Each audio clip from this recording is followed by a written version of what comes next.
Ika-22 ng Setyembre taong 2023 Biyernes.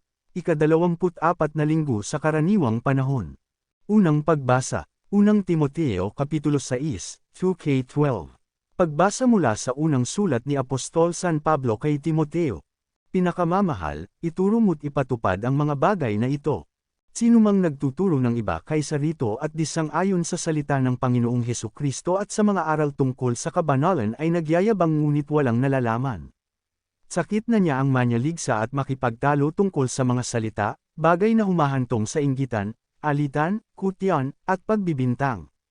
Mahilig din silang makipagtalo sa mga liko ang pag-iisip at di kumikilala sa katotohanan, mga taong nag-aakla na ang relihiyon ay paraan ng pagpapayaman. Kung sa bagay, malaki nga ang mapapakinabang sa relihiyon kung ang tao'y marunong masiyahan. Wala tayong dalang anuman sa sanlibutan at wala rin tayong madadala pag-alis dito.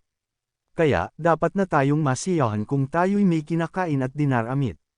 Ang mga nagnanasang yumaman sa anumang paraan at mahuhulog sa tukso at sa bitag ng masasamang hanggarang magtutulak sa kanila sa kapahamakan.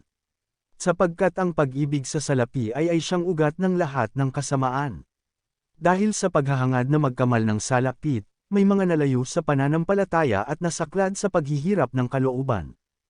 Ngunit ikaw na lingkod ng Diyos, umiwas ka sa mga bagay na ito. Sikapin mong mamuhay sa katwiran, kabanalan, pananalig, pag-ibig, pagtitiis at kaamuan. Gawin mo ang buo mong makakaya sa pakikibaka alang-alang sa pananampalataya at kakamtan mo ang buhay na walang hanggang. Yamang dyan ka tinawag ng Diyos nang ipahayag mo sa harapan ng maraming saksi ang iyong pananampalataya. Ang salita ng Diyos. Salmong tugunan. Salmo 48, 6-7, 8-10, 17-18, 19-20. Tugon, mapalad ang mga aba, tanging Diyos ang hari nila. Hindi ako natatakot sa panahon ng panganib. Kahit pa nga naglepa na ang kaaway sa paligid. Mga taong naghahambog na sa yaman nananalig. Dahilan sa yaman nila ay tumaas ang pag-iisip.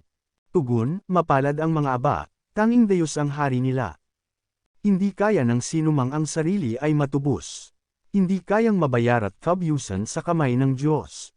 Ang bayad sa kanyang buhay ay halagang sakdal taas. Gaano man ang halagang hawak niya ay hindi sapat, upang siya ay mabuhay ng hindi na magwawakas. At sa labi ng libingan ay hindi na mapasadlak. Tugon, mapalad ang mga aba, tanging Diyos ang hari nila. Di ka dapat na matakot, ang tao man ay yumaman. Lumago man ang lumago yaon kanyang kabuhayan. Hindi ito madadala kapag siya ay namatay. Ang yaman ay hindi niya madadala sa libingan. Tugon, mapalad ang mga aba, tanging Diyos ang hari nila. At kahit na masiyahan ang tao sa kanyang buhay, dahil sa sinusuob ng papurit nagtagumpay, mas asama pa rin siya sa ninunong nangamatay.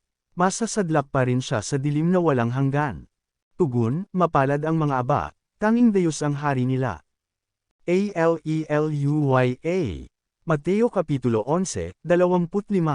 Aleluya, Aleluya, papuri sa Diyos Ama. Pagkat ipinahayag niya, hari siya ng mga aba. Aleluya, Aleluya. Mabuting balita. Lukas Kapitulo 8, 1-3. Ang mabuting balita ng Panginoon ayon kay San Lucas. Noong panahong iyon, nilaibat ni Jesus ang mga bayan at nayon. Nangangaral siya at nagtuturo ng mabuting balita tungkol sa paghahari ng Diyos. Kasama niya ang 12, at ilang babaeng pinagaling niya sa masasamang espiritu at mga karamdaman, si Maria na tinatawag na Magdalena, mula sa kanya'y 7 demonyo ang pinalayas, si Juan ang asawa ni Kusa na katiwala ni Herodes, si Susana at marami pang iba. Ang ari-arian nila ang itinustos nila sa pangangailangan ni Jesus at ng kanyang mga alagad. Ang mabuting balita ng Panginoon, Amen Heart.